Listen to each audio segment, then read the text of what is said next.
Hi అండి, అందరికీ నమస్కారం. ఈరోజు శివాష్టకం చదువుకుందామండి. శివాష్టకం.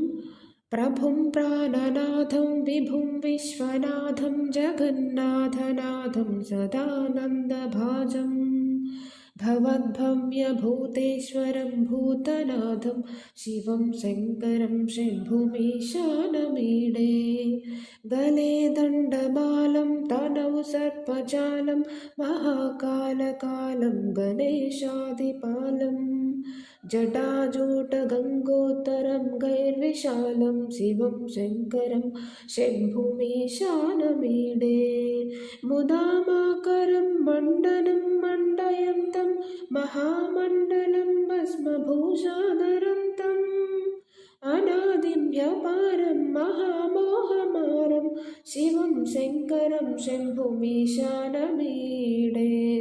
वटाथो निवासं महाट्टाटहासं महापापनाशं सदा सुप्रकाशं गिरीशं गणेशं सुरेशं महेशं शिवं शङ्करं शम्भुमीशानमीडे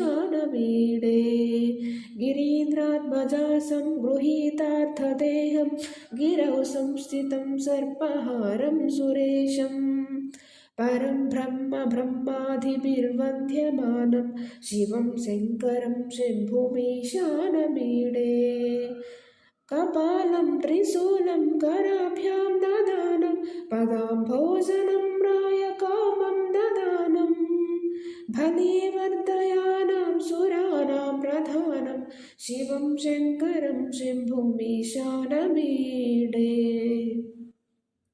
शिरश्चन्द्रगात्रं गणानन्दपात्रं त्रिनेत्रं पवित्रं धनेशस्य मित्रम् अपर्णाकलत्रं सदा सच्चरित्रं शिवं शङ्करं शम्भुमीशानमीडे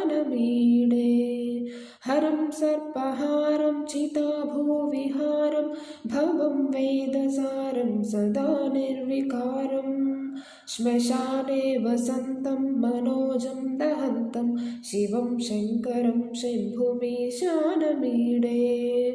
स्वयं यः प्रभाते नरशूलपाणे पटे स्तोत्ररत्नं विहप्राच्यरत्नं सुपुत्रं सुसानं सुमित्रं कलत्रं विचित्रैः समाराध्य मोक्षं प्रयाति इति श्री शिवाष्टकं स्तोत्रं सम्पूर्णम्।